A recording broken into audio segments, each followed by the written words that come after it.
Olá pessoal, tudo bem com vocês? Estamos iniciando nesse momento a nossa segunda videoaula da disciplina Estruturas Sociais e Mudanças Sociais.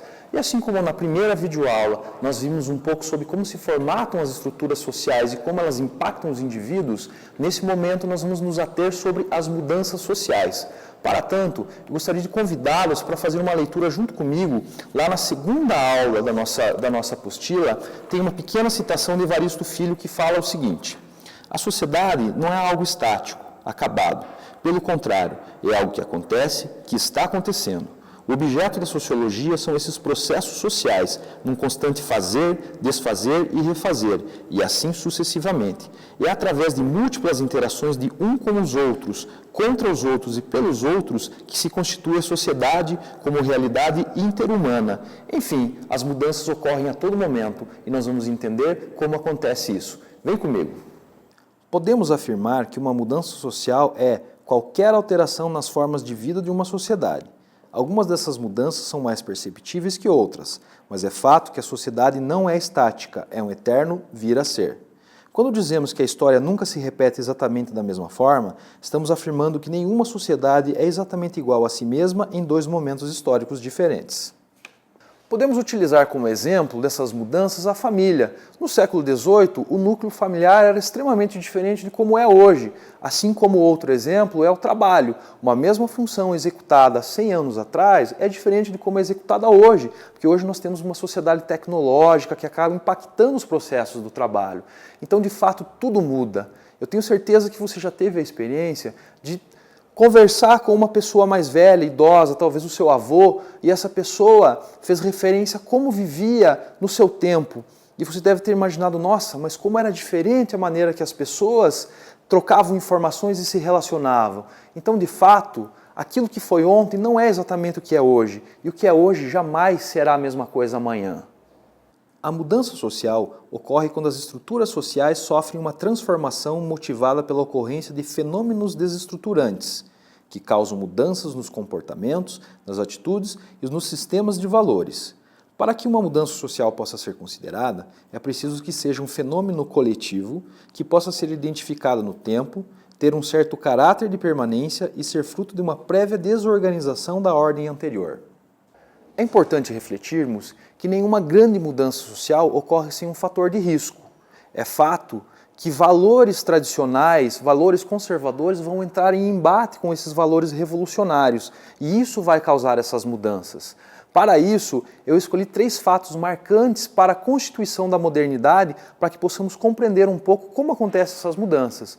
Vamos analisar então, primeiramente, como aconteceu a Revolução Científica do século XVII, também vamos analisar a Revolução Industrial do século XVIII e, finalmente, a última grande revolução, que foi a Revolução da Informática. Vamos analisar juntos esses pontos? A grande Revolução Científica do século XVII abriu as portas para a modernidade. Ela é fruto de uma crise no sistema de interpretação do mundo mediada pela religião, visão predominante durante toda a Idade Média. É fato que, nesse período, comumente associado ao Renascimento italiano, o interesse humano acabou se voltando para a técnica e para a ciência experimental, que conseguia comprovar certas teorias através da demonstração.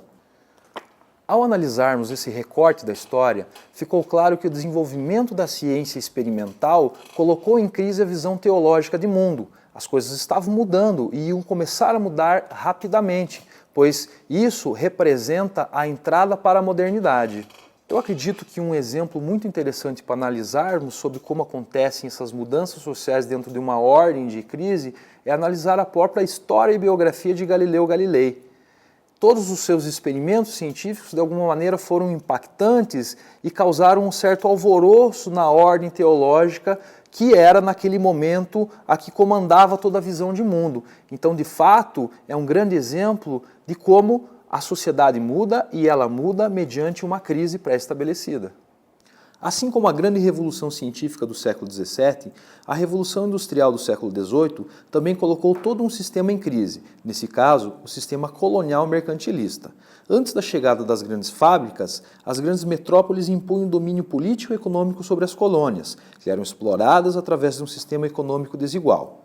Porém, com a chegada da Revolução Industrial e a formatação do mercado capitalista, as colônias conseguiram se emancipar, pois agora elas faziam parte de uma outra realidade de mercado, consumindo produtos e fornecendo matérias-primas baratas.